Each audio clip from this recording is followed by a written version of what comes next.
Hello viewers, আসসালামু আলাইকুম। RJ লাইফস্টাইলের new আরও একটা ডেইলি ভ্লগে আপনাদের সবাইকে ওয়েলকাম করছি। আমি রেশমি আছি আপনাদের সাথে আজকের পুরোটা ভিডিও জুড়ে। আশা করছি ছোট্ট একটা লাইক দিয়ে শেষ পর্যন্ত আমার সাথেই থাকবেন।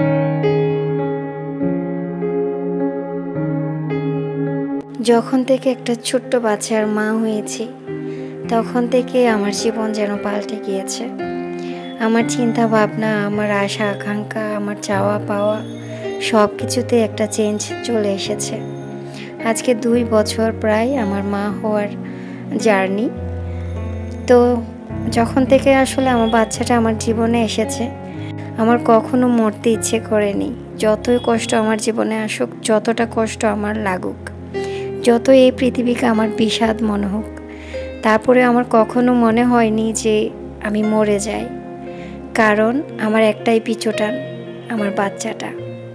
আমি মরে গেলে, আমি না থাকলে আমার বাচ্চাটার কি হবে, এই একটা দায়বদ্ধতা, এই একটা চিন্তা, এই একটা পিছুটান কখনো আমাকে ভাবায়নি যে আমি দুনিয়াতে থাকবো না। সন্তানের সাথে মা বাবার যে একটা সম্পর্ক, রক্তের সম্পর্ক, মায়ের গর্ভ থেকে একটা বাচ্চা দুনিয়া দেখে, এই সম্পর্কের ঊর্ধ্বে আর কোনো সম্পর্ক থাকতেই পারে না। এর চেয়ে মায়াময়, এর থেকে পবিত্র, এর থেকে সুন্দর, এর থেকে বড় আর কোনো সম্পর্ক দুনিয়াতে নেই। আমার এটাই মনে হয়। এরকম একটা সম্পর্ক বাচ্চাদের সাথে বাবা মার, যেই বাচ্চাকে ছাড়া একটা দিনও থাকতে পারবো না এমন চিন্তা মাথায় থাকে, সেই সব বাচ্চাদেরকে ফেলে আজকে কত কত বাবা মা বাসায় বসে কান্নাকাটি আহাজারি করছে। সেই সন্তানকে আর কোনো দিন কাছে পাবে না, আর কোনো দিন সেই সন্তানকে নিয়ে আর কোনো গল্প তৈরি হবে না বাসায়। এটা আসলে যতটা সহজে বলে ফেলছি ততটা সহজ নয়, জানি। যখন থেকে মা হয়েছি, বাচ্চা রিলেটেড, সন্তান রিলেটেড যত ভিডিও, যত গল্প, যত কথা, যত মর্মান্তিক ঘটনা দেখেছি এ যাবৎ, প্রত্যেকটা ঘটনায় আমি আমার বাচ্চাটাকেই কল্পনা করেছি এবং সাথে সাথে আমার চোখ দিয়ে পানি পড়ে গেছে।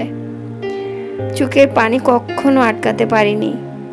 আজকে এত এত বাবা মা, এত এত সন্তান হারিয়ে যে তাদের জীবনটা নিঃস্ব হয়ে গিয়েছে, তাদের কতটা সুখ সেটা আসলে হয়তোবা মা হিসেবে কিছুটা হলেও ফিল করতে পারছি, বাট কখনোই তাদের সেই কষ্টটা, সেই দুঃখটা কখনো আমরা ফিল করতে পারবো না।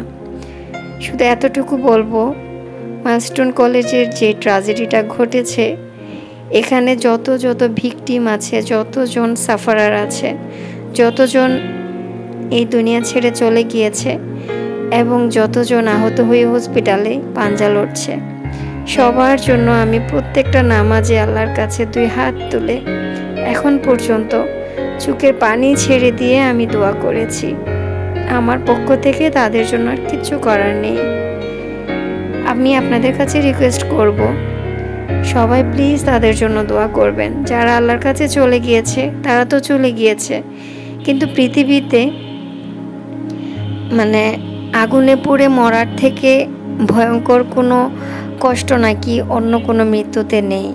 আমি যতটুকু শুনেছি এটা এতটাই কষ্টদায়ক মৃত্যু, সেই মৃত্যু তারা অলরেডি বরণ করে নিয়েছে। কিন্তু যারা হসপিটালে আছে তাদের কষ্টটা চিন্তা করলে আমার 2 চোখ বেয়ে পানি পড়ে যায়।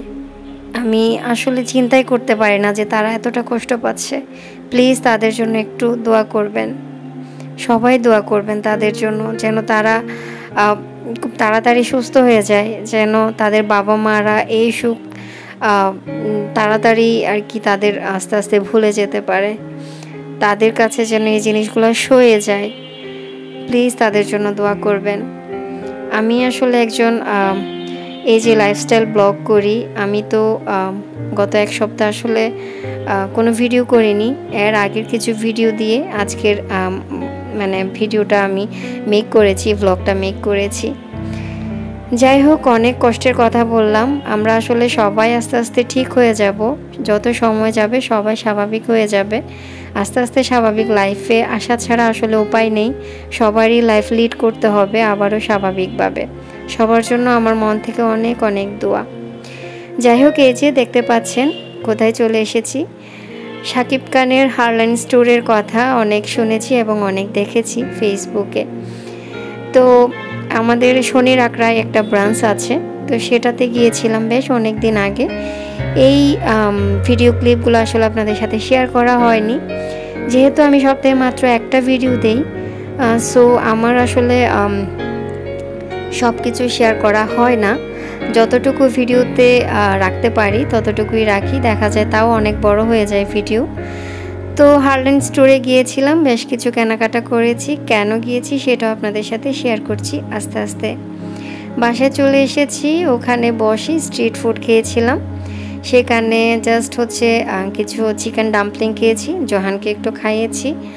তারপরে সাথে আমি মিন্ট লেমন নিয়ে এসেছি। তারপর একটা বার্গার কিনে নিয়ে এসেছি, বাসায় খাবো। গিয়েছিলাম বিকালের দিকে, তো কেনাকাটা করে সন্ধ্যার পর হয়ে গিয়েছিল। সন্ধ্যার পরে নাস্তা করব ওই হিসেবে এগুলো বাসায় নিয়ে এসেছিলাম। গিয়েছিলাম আমরা মা ছেলে। তো বাসায় চলেও এসেছি, আসার পরে হচ্ছে আমি এখন নাস্তা করব। তো হাতের মধ্যে দেখতে পাচ্ছেন অনেক লাল টাল, অনেক দাগ দেখা যাচ্ছে। এগুলো আসলে ওখানে যে লিপস্টিকগুলো দেখেছিলাম আমি, ওগুলা সোয়াস নিয়ে দেখেছিলাম, মানে একটু এগুলোর কালার কেমন আসে ওটা দেখেছিলাম আর কি। তো লিপস্টিকগুলো আসলে খুব ভালো ছিল, যার কারণে এটা মানে পানি দিয়ে ধোয়ার পরেও আসলে যাচ্ছিল না হাত থেকে। তো এই যে লাইভ কিচেন যেগুলো আছে, যে অর্ডার করার পরে বানিয়ে দেয়, সেরকম একটা শপ থেকে এই বার্গারটা কিনেছিলাম। এর আগেও খেয়েছিলাম আমি, তো খুব ভালো লেগেছিল। পরে এটা আবারও নিয়ে এসেছি বাসায়, খেতে কিন্তু খুব ভালো ছিল। তারপর চলেন কেন হারলাইন স্টোরে গিয়েছিলাম এবং কি কি কিনেছি সেটাই আজকে আপনাদের সাথে শেয়ার করছি। এই যে একটা পর্দা দেখতে পাচ্ছেন, এটা আসলে অলরেডি বাসায় টানিয়ে দিয়েছি, আপনাদের সাথে বিগত ব্লগে আমি শেয়ারও করেছি। তো একটা পর্দা আমার দরকার ছিল, যে দোকান থেকে আমি আগের পর্দাগুলো কিনেছিলাম সেখানেই গিয়ে সেম টাইপের আরেকটা পর্দা আমি কিনে এনেছি, যেন একই টাইপের পর্দা আমি একটা জানালাতে বা ব্যালকনির যেই ইয়েটা প্লেসটা ওটাতে যেন লাগাতে পারি, সেজন্যই নিয়ে এসেছিলাম। বললাম না অনেক দিন আগের ভিডিও, তো সেজন্য আর কি এতদিন পরেই আনবক্সিংটা দেখতে পাচ্ছেন, বাট লাগিয়ে ফেলেছি অলরেডি। তো নিওর ব্র্যান্ডের যেই কসমেটিক্সগুলো পাওয়া যায় সেগুলোতে আসলে 50% পর্যন্ত ছাড় চলছিল হারলাইন স্টোরে। আমি ফেসবুকে অনেক দেখেছি, লাইভ দেখেছি, তাদের অনেক অফারের অনেক পোস্ট দেখেছি। তারপরে ভাবলাম যেহেতু কাছে আছে যাই। তো দেখতে পাচ্ছেন এটা হচ্ছে নিওরের 11 নাম্বার যেই শেডটা, সেটা নিয়েছি। এটার প্রাইস 595 টাকা, বাট এটার ডিসকাউন্ট দেওয়ার পরে 390 টাকা নিয়েছিল আমার থেকে প্রাইস। তো প্রায় 400 টাকা আর কি, বাট 400 টাকা হিসেবে এটা আসলে খুবই ভালো একটা লিপস্টিক। আমার আগের অন্যান্য শেডও আছে আরও 2টা। আরেকটা যেটা দেখতে পাচ্ছেন, এটা 1550 টাকা দামের একটা লিপস্টিক। এটা হচ্ছে হারলাইন স্টোরের নিজেদের একটা ব্র্যান্ড। তো এটার প্যাকেজিং দেখে আমি তো একদম মানে মুগ্ধ বলতে পারেন। একদমই হচ্ছে লাক্সারি টাইপের যে লিপস্টিকগুলো আছে না, ওগুলার প্যাকেজিং যেরকম হয় সেরকম, খুবই প্রিমিয়াম একটা প্যাকেজিং। আর দেখেন এটার কালারটা দেখলে একদমই ক্রাশ খাবেন। আমরা তো এখন প্রায় সবাই নুড কালারের লিপস্টিক অনেক বেশি পছন্দ করি, তো এটা একদমই সুন্দর একটা নুড কালার। আপনি হালকা করে দিতে চাইলে হালকা করে দিতে পারবেন, আবার একটু কয়েকবার সোয়াশ করে দিতে চাইলেও কয়েক লেয়ার করে দিলেই আর একটু ডিপ কালার আসবে। তো দেখেন কি সুন্দর একটা কালার। এই লিপস্টিকগুলো আমি অলরেডি তাদের ওয়েবসাইটে দেখে গিয়েছি যে এই কালারগুলাই আমি নিব। তো 1550 টাকা দামের যে লিপস্টিকটা ওইটা আমি নিয়েছি 620 টাকা দিয়ে। ওইটার মানে এতটুকু ছাড় চলছিল আর কি। তো আমি তো পেয়ে খুবই খুশি, আর এগুলোর কোয়ালিটি ভীষণ ভালো। এখন যে কাজলটা দেখতে পাচ্ছেন বিউবি এই ব্র্যান্ডের, এটা আসলে খুব রিনাউন্ড কোনো ব্র্যান্ড না। এই কাজলটা আমি নিয়েছি মার্কেটের লোকাল একটা শপ থেকে, শনির আখড়ায় যে মার্কেটটা আছে। তো এই কাজলটা এত ভালো যে কাজলটা এখন আমি একটু সোয়াজ দিলাম না, আমি জাস্ট 5 মিনিট পরে যখন হচ্ছে একটু নাড়াচাড়া করব তখন দেখতে পাবেন যে এটা একটুও সরে না। যারা খুবই কাজল লাভ করেন, খুবই কাজল পছন্দ করেন পরতে, তারা এই ব্র্যান্ডের এই কাজলটা নিতে পারেন। তো এই যে আরেকটা হচ্ছে হেয়ার জেল, এটা জোহানের বাবার জন্য নিয়েছি, বিশেষ করে গিয়েছিলাম এটার জন্য। তো হেয়ার জেলটা আসলে আমি হার্লেন স্টোরে পাইনি, এটাও মার্কেট থেকে কিনেছি একটা লোকাল শপ থেকে। তো দেখেন কাজলটা আমি একদম মানে সরাতে চাচ্ছি, একটুও সরছে না। আমি আপনাদেরকে বোঝানোর জন্য দেখেন একদম চাপ দিয়ে সরাই, মানে মুছে ফেলতে চাচ্ছি, একটুও মোছা যায় নাই, দেখতে পাচ্ছেন। এত ভালো কাজলটা আমি একবার বাসায় ইউজ করে দেখেছি, এটা আসলে একদমই মানে সরে যায় না। তো যারা একটু কাজল পছন্দ করেন তারা এই কাজলটা নিতে পারেন। এটার প্রাইস ছিল 300 বা 350 এরকম। প্রাইস আমার কাছে কম মনে হয়েছে, কারণ এটা খুবই ভালো একটা কাজল। তারপরে যে দিনের ভিডিও সেই দিনের দুপুরবেলার থেকে আবার শুরু করলাম। দুপুরে রান্না করছি, বেশ অনেক দিন পরে আমার শুটকি তরকারি খেতে ইচ্ছে করছিল। তো সেজন্যে আমি বেগুন, তারপর বরবটি আর হচ্ছে আলু দিয়ে শুটকি রান্না করেছি, সবজি টাইপের করে।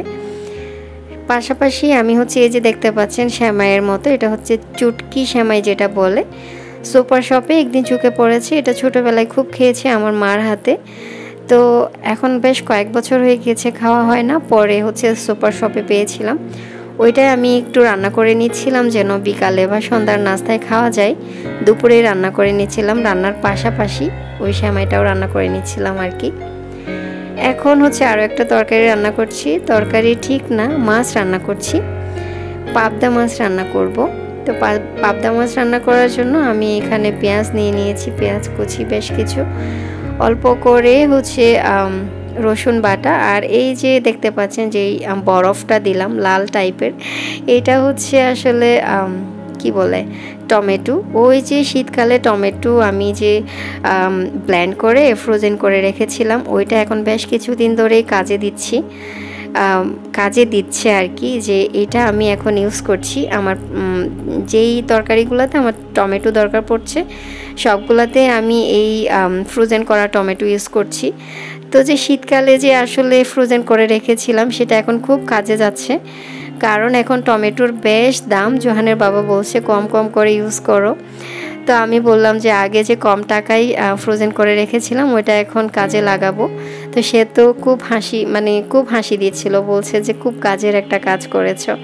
তা আসলেই যারা আমরা শীতকালে টমেটো ফ্রোজেন করে রেখেছিলাম তারা কিন্তু এখন মানে এই যে বর্ষাকালে যে একটু টমেটোর দাম বেড়ে যায়, এখন কিন্তু ইউজ করতে পারছি।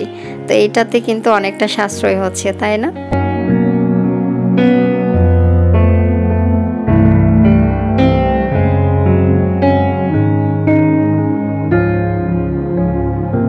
আমার বাসাটাতে যখন মেন দরজা দিয়ে ঢোকা হয় ঠিক তখনই হচ্ছে ডাইনিং স্পেসটা, ডাইনিং থেকে সরাসরি দেখা যায় কিচেনের এই সিঙ্ক এরিয়াটা, যে জায়গাটা হচ্ছে সিঙ্ক আছে, সিঙ্কের নিচে যেই খোলা জায়গাটা আছে এটাতে আসলে ময়লা টয়লা পড়ে, যেহেতু বিভিন্ন কিছু ধোয়া পালার পানিগুলো ওই দিক দিয়েই পড়ে। এই ধরনের সিস্টেমটা আমার কাছে একটু ভালো লাগে না। এটা ঢাকার জন্য আমি হচ্ছে একটা বুদ্ধি করে একটা কাজ করেছি, এই যে একটা পর্দা বানানোর চেষ্টা করেছি। ওখানে আসলে জোহানের বাবা ড্রিল করতে দিচ্ছে না, বলছে মানে বাড়িওয়ালা আসলে খুবই বকা দিবে, গালি দিবে, আর এরকম টাইলসের উপরে এত বেশি ড্রিল করা উচিত না। তো যার কারণে ড্রিল করার জন্য মিস্ত্রি এসেছিল, তো তাকে দিয়েও সে করতে দেয় নাই। তো আমি নিজের হাতে সেলাই টেলাই করে একটা ওড়নাকে, আমার ইউজ করতেছি না এরকম একটা ওড়না নিয়ে, সেটার এক পাশে একটা বর্ডার দিয়ে আমি হচ্ছে এরকম সুতা ঢোকানোর মতো একটা জায়গা করে নিয়েছি। তো এখানে যেহেতু ড্রিল করতে দিচ্ছে না, এই যে আমার গ্লু লাগানো যে হুকগুলো আছে তো এগুলো আমি দুই পাশে দুইটা দিয়েছি। দেখেন আমার কিচেনের এটা আসলে পুরানো বাসা, তো এখানে টাইলস সহ ভেঙে গিয়েছে, এরকম একটা অবস্থা। এমনিতে ছোট একটা কিচেন, তার উপর হচ্ছে কাজকর্ম অনেক বেশি, জিনিসপত্র বেশি, তার উপর হচ্ছে অনেক পুরানো বাসা, দেখতে ভালো লাগে না। এজন্য আমি এই কাজটা করার চেষ্টা করেছি, একদম কোনো টাকা পয়সা খরচ না করে একটা সুতা বেঁধে দিয়ে দুই পাশেই দুইটা হুক লাগিয়ে দুই পাশের হুকেই হচ্ছে সুতাগুলা লাগিয়ে দিয়েছি। তো দেখলাম ওখানে লাগানোর পরে নিচের দিকে এই পর্দাটা, মানে ওড়না দিয়ে যে পর্দাটা বানিয়েছি, এটা নিচের দিকে অনেক লম্বা হয়ে গিয়েছে, তো এটা কাটতে হবে। তো ওই দিন আর কাজ করি নাই, পরের দিন হচ্ছে বিকাল টাইমে আমি আবার ওটা কেটে রেডি করলাম। রেডি করে পরের দিন আমি হচ্ছে পর্দাটা লাগিয়ে দিলাম। দেখতেছি ভালোই লাগলো, কারণ সিঙ্ক এরিয়ার নিচের যে জায়গাটা, ওটা ময়লা পানি এগুলা দিয়ে আসলে যখন দেখা যায়, যখনই একটা মানুষ ঢুকে বাসায়, ঢোকার পরে যখন আসলে এই জায়গাটা দেখতে মোটেও ভালো লাগে না। তাছাড়া আমি বাসায় থাকি, আমার নিজেরই দেখতে ভালো লাগে না। এই জন্য আমি এই ব্যবস্থাটা করার চেষ্টা করেছি আর কি।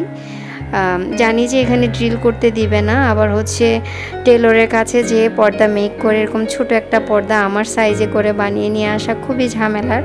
তো সবই আসলে হাতে চেষ্টা করেছি। আমি আসলে হাতে সেলাইতে কোনো এক্সপার্ট না, অনেক বছর হয়ে যায় আমি সেলাই কাজ করি না। তারপরে আমার একটা সুতার ওড়না নিয়ে আমি ভাঁজ করে ওই জায়গাটায় দিয়েছি, যেহেতু ওখানে কাজকর্ম ধোয়া পালার কাজগুলো করি, তো পানি পড়ে, তো সুতার যে ওড়নাটা ভাঁজ করে দিয়েছি এটা পাপোশের মতো কাজ করবে। রেগুলার পাপোশের থেকেও এই সুতির ওড়নাটা আসলে ভালো করে পানি সোক করে নেবে। তখনই কারেন্ট চলে গিয়েছে, তখন আবার আমার ছেলেকে একটু আম কেটে দিয়ে তাকে চামচ দিয়ে খাওয়ার যে অভ্যাসটা, সেটা করার চেষ্টা করছিলাম। এই হচ্ছে আমার সিঙ্ক এরিয়ার পর্দা লাগানোর পর ফাইনাল লুক। তো আজকে অনেক কথা বলেছি, মন মানসিকতা একটু ভালো নেই, তারপরে ভিডিওটা মেক করেছি। কি বলেছি আসলে জানি না, প্লিজ ক্ষমা সুন্দর দৃষ্টিতে দেখবেন। আজকের ভিডিও কেমন লেগেছে জানাবেন, একটা লাইক দিতে ভুলবেন না। নেক্সট ভিডিওতে আবারও দেখা হবে, আবারও কথা হবে। Till then take care and thanks for watching. Allah Hafiz.